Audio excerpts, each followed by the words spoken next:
अक्षय तृतीया एक ऐसा पर्व है जो हम दीपावली की तरह बड़े ही धूमधाम से मनाते हैं। दोस्तों, अक्षय तृतीया को गर्मियों का धनतेरस कहा जाता है। वैशाख की तरह कोई माह नहीं, सतयुग की तरह कोई युग नहीं, वेद की तरह कोई शास्त्र नहीं और गंगा की तरह कोई तीर्थ नहीं, और इसी तरह अक्षय तृतीया की तरह कोई दूसरी तिथि है नहीं। अक्षय यानी कि कभी न नष्ट होने वाली तिथि, और अक्षय तृतीया को सर्वश्रेष्ठ मुहूर्त कहा गया है। शास्त्रों में इस तिथि को स्वयं सिद्ध मुहूर्त माना गया है। अक्षय तृतीया पर सुख समृद्धि के लिए सोना चांदी खरीदना शुभ माना जाता है। इस दिन सोना चांदी हीरा खरीदने से हम हमेशा के लिए अक्षय होते हैं, इसलिए इसे समृद्धि देने वाली तिथि भी कहा जाता है। तो दोस्तों, आज हम बात करेंगे अक्षय तृतीया कब है, 10 मई या 11 मई, और साथ ही जानेंगे अक्षय तृतीया का पर्व इतना महत्वपूर्ण क्यों है कि इसे गर्मियों की धनतेरस कहा जाता है। इसके शुभ योग, पूजा विधि के बारे में, इस दिन क्या करें क्या ना करें, इस दिन किस चीज की खरीदारी करनी चाहिए, और इस दिन किए जाने वाले कुछ चमत्कारी उपायों के बारे में आज की वीडियो में हम आपको अक्षय तृतीया से संबंधित पूरी जानकारी देने वाले हैं। आपको कहीं और जाने की जरूरत नहीं है। शर्त यह है कि आपको वीडियो पूरा देखना है, बिल्कुल भी बीच में स्किप करके नहीं देखना है, क्योंकि आधा अधूरा ज्ञान हमेशा हानिकारक होता है। तो उम्मीद करते हैं आप इस वीडियो को पूरा जरूर देखेंगे। लेकिन वीडियो को शुरू करने से पहले आप इस वीडियो को लाइक अवश्य कर दें। चैनल को सब्सक्राइब करके बेल आइकन का बटन अवश्य ही दबा दें।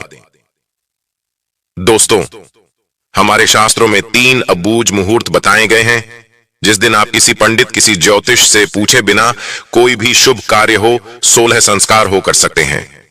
सबसे पहला चैत्र शुक्ल पक्ष की प्रतिपदा यानी गुड़ी पड़वा, दूसरा विजयदशमी, तीसरा अक्षय तृतीया यानी आखा तीज का दिन, और चौथा शुक्ल कार्तिक शुक्ल पक्ष।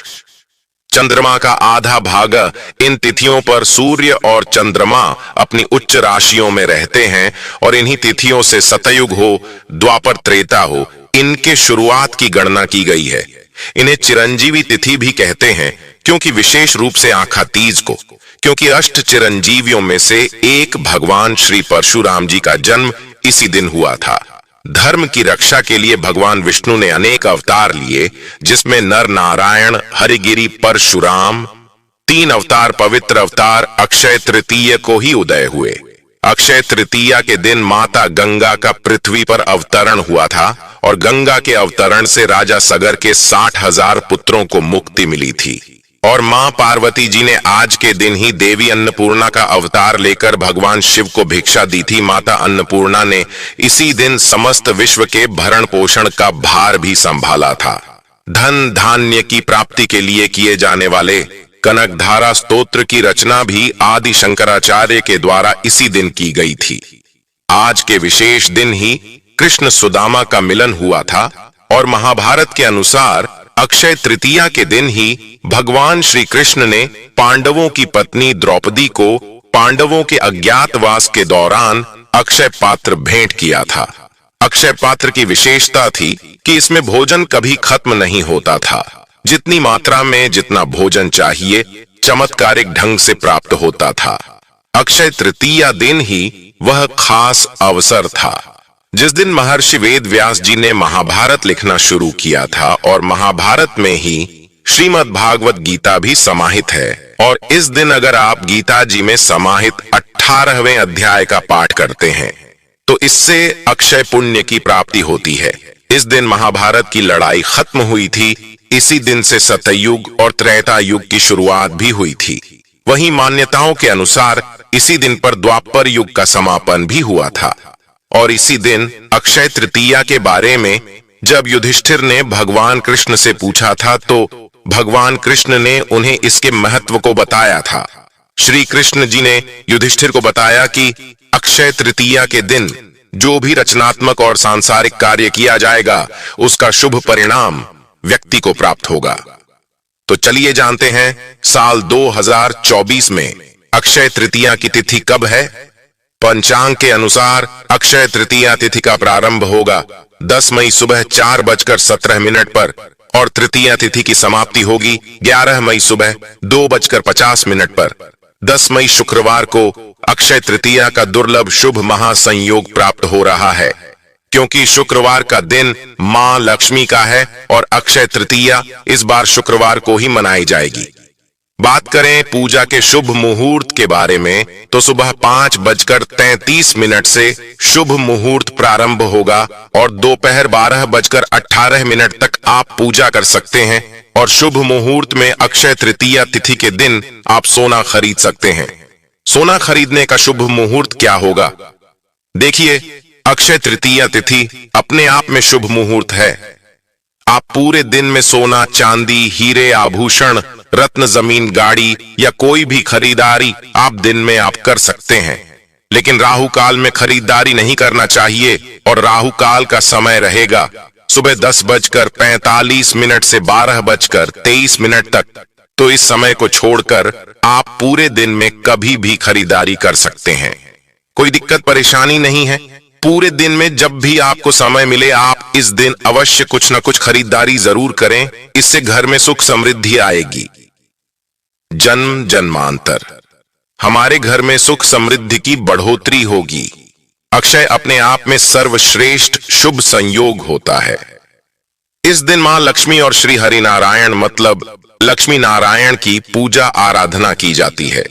इसके अलावा परशुराम जी की पूजा किया जाता है और इसके अलावा नर और नारायण की भी पूजा होती है।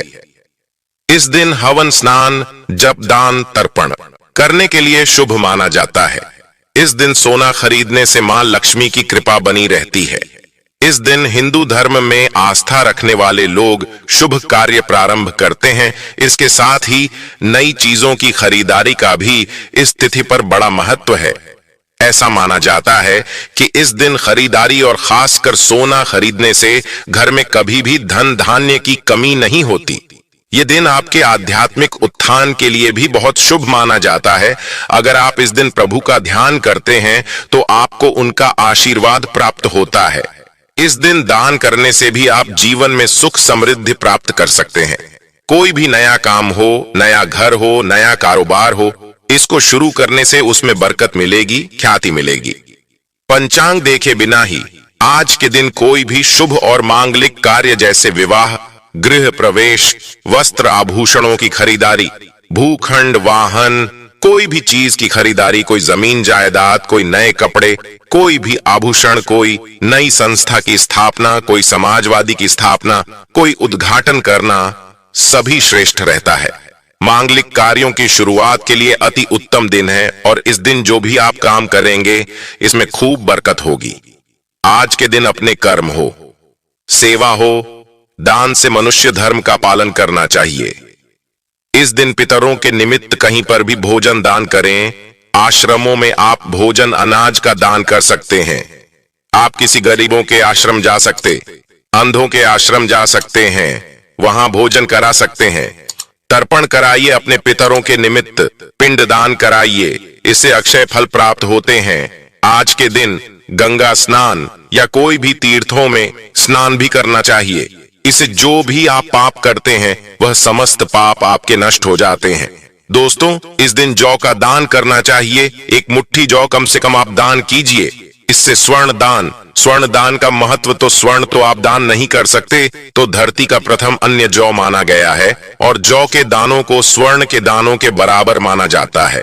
तो आज के दिन एक मुट्ठी जो कभी अगर आप दान कर लेते हैं तो भी स्वर्ण दान के बराबर फल प्राप्त कराता है। इस दिन आप जो इच्छा हो, पंखा, छाता, जल सत्तू, फल, वस्त्र, किसी भी चीज का दान कर सकते हैं। भूमि दान का भी महात्म्य होता है, लेकिन भूमि हर किसी के बस की नहीं होती है। तो आप कम से कम एक मुट्ठी चावल ही दान कीजिए, पर कीजिए जरूर।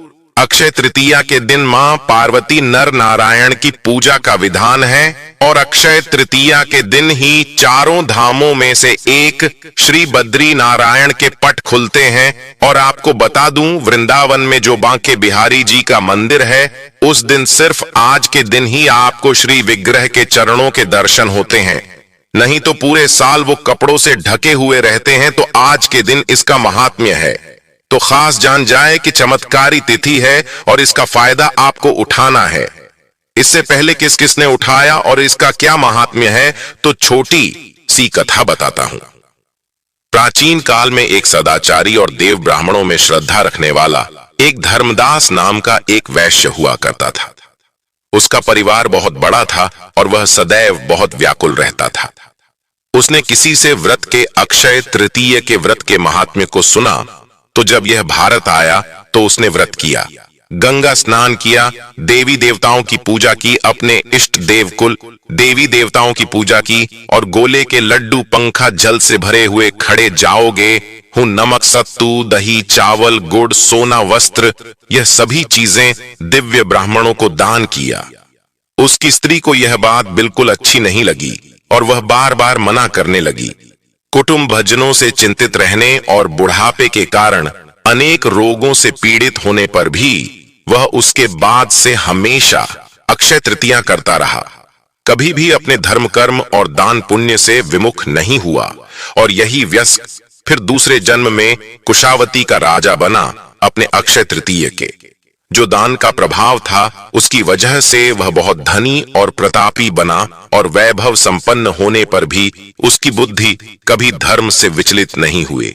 और इसलिए यह भी माना जाता है कि आज के दिन जो भी मनुष्य दान करता है वह पुण्य को प्राप्त करता है और उसका अगला जन्म बहुत ही पुण्यमयी होता है। साथ ही साथ यह खास दिन में आप अपने जो स्वजन हैं, जो पुत्रगण हैं, उनके द्वारा अगर कोई पाप किया गया है, जाने अनजाने अपराध है या फिर आपने स्वयं नहीं, आपके परिवार में किसी ने जाने अनजाने अपराध किया है, तो सच्चे मन से इस दिन ईश्वर से आप क्षमा प्रार्थना करते हैं तो भगवान आज के दिन सभी के अपराधों को क्षमा करते हैं और आपको सद्गुण प्रदान करते हैं। अब हम जानेंगे अक्षय तृतीया की पूजा विधि। इसके लिए ब्रह्म मुहूर्त में उठकर स्नानादि से निवृत्त होकर सूर्य नारायण को जल अर्पित करना चाहिए। अपने घर के मंदिर में आप चौकी लगाकर पूजा कर सकते हैं या अपने नजदीक के कोई भी श्री हरि नारायण के मंदिर में कलश की स्थापना करके पूजा संपन्न कर सकते। अक्षय तृतीया की पूजा आराधना में कलश की स्थापना का अत्यंत महत्वपूर्ण स्थान है।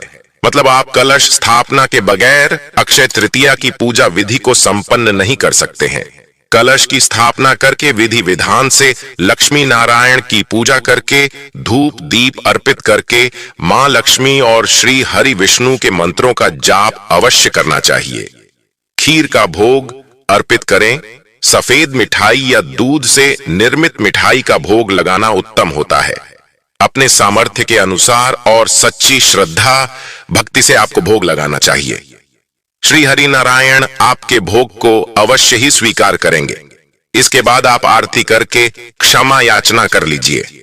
क्षमा याचना करना अत्यंत आवश्यक होता है, क्योंकि अगर हमारे से पूजा में कोई भी भूल चूक गलती होती है, उसे हमें तत्काल पूजा के समय पूजा आरती करने के बाद भगवान जी से क्षमा याचना मांग लेते हैं, तो हमारी पूजा में जो भी गलती हुई है, भूल चूक हुई है, उसके लिए हमें प्रभु जी जरूर क्षमा कर देते हैं। अक्षय तृतीया में दान पुण्य का अत्यंत महत्वपूर्ण स्थान है।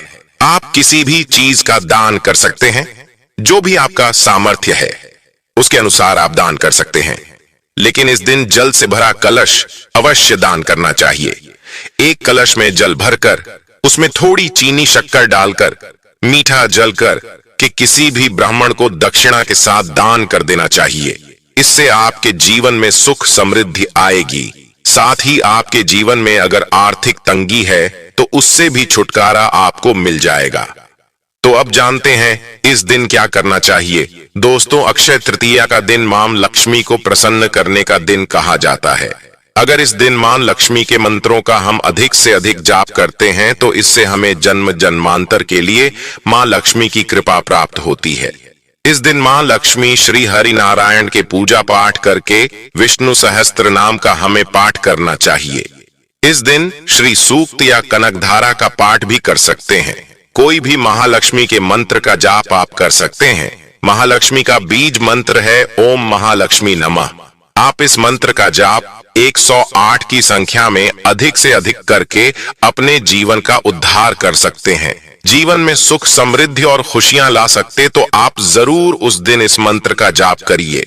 आपके घर के आसपास जो भी मंदिर है, देवी देवताओं का मंदिर है, उनकी पूजा आराधना जरूर करनी चाहिए। दीपदान करिए। शिवालय जाकर पंचामृत से शिवजी का अभिषेक अवश्य करना चाहिए। गंगा जल से आप विशेष रूप से अभिषेक करिए, क्योंकि इस दिन शिव जी का आप पंचामृत गंगा जल से अभिषेक करते हैं तो 100 पूजा के बराबर माना जाता है। अगर आपको आर्थिक तंगी है तो आप गन्ने के रस से शिव जी का अभिषेक करें और शिव तांडव का पाठ करिए। इस तरीके से आप भोलेनाथ जी से प्रार्थना करें कि मेरे घर में मां लक्ष्मी का वास हो, स्थायी रूप से मां लक्ष्मी वास करें मेरे घर में। तो यह कार्य अक्षय तृतीया पर आपको अवश्य करना चाहिए। लेकिन ऐसे कुछ कार्य ऐसे होते हैं जो कि अक्षय तृतीया पर हमें भूलकर भी नहीं करना चाहिए। शास्त्रों में कहा गया है कि जो कर्म हम करते हैं सभी कर्म अक्षय फल प्रदान करने वाले होते हैं। जो भी हम अच्छा बुरा करते हैं वह सब कुछ संचय हो जाता है। इस दिन किसी भी प्रकार से किसी को भी कष्ट नहीं पहुंचाना चाहिए, चोरी नहीं करना चाहिए, झूठ नहीं बोलना चाहिए, सभी जीवों पर दया करना चाहिए, क्रोधित नहीं होना चाहिए, निंदा भी नहीं करना चाहिए, किसी को अपशब्द नहीं बोलना चाहिए। कोई भी कुछ भी आपसे मांगे तो अवश्य दे देना चाहिए, क्योंकि क्या पता किस भेष में आपको नारायण मिल जाए। उसे कुछ न कुछ अवश्य देना चाहिए। आज के दिन तामसिक भोजन नहीं करना चाहिए। तामसिक भोजन में लहसुन, प्याज, मांस, मदिरा, बीड़ी, सिगरेट, इस तरह का कोई भी चीज आपको तामसिक भोजन ग्रहण नहीं करना चाहिए। आप सात्विक भोजन बनाकर स्वयं और परिवार को ग्रहण करना चाहिए। इस दिन शुद्ध शाकाहारी सात्विक भोजन बनाकर भगवान को भोग अर्पित करिए। उसके बाद स्वयं अपने परिवार के साथ ग्रहण करिए। इससे महालक्ष्मी श्री नारायण की कृपा आप पर सदा सदा के लिए बनी रहेगी।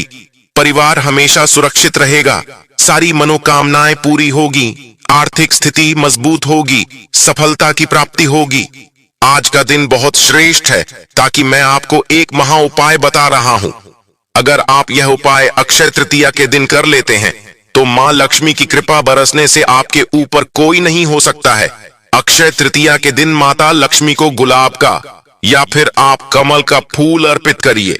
गुलाबी रंग के, पीले रंग के कपड़े पहनकर पूजा करें। साथ ही मोती या फिर स्फटिक की माला से आप महालक्ष्मी का कोई भी बीज मंत्र का जाप करिए। अक्षय तृतीया के दिन गणेश जी के बाल स्वरूप को घर लेकर आए और अपने घर के मुख्य द्वार पर लगा दे। अगर आप ऐसा कर लेते हैं तो मां लक्ष्मी स्वयं आपके साथ, गणेश जी के साथ विराजमान होके आपके घर में हमेशा हमेशा के लिए निवास करते हैं। उस दिन माता लक्ष्मी का श्री हरि विष्णु का प्रिय भोग चावल की खीर का भोग लगा दीजिए। साथ में आप केले अवश्य चढ़ाएं, क्योंकि पीला रंग अति प्रिय है। तो आप इस दोनों कार्य को अवश्य करें। तो उम्मीद करता हूं आपको यह जानकारी पसंद आई होगी। पसंद आए तो लाइक कर दीजिए और ऐसे ही तीज त्योहार से संबंधित जानकारी और कथाओं को श्रवण करने के लिए चैनल को सब्सक्राइब करके बेल आइकन का बटन अवश्य ही दबा दीजिए। मिलते हैं अपने अगले वीडियो में। तब तक के लिए नमस्कार। जय श्री राम। हर हर महादेव।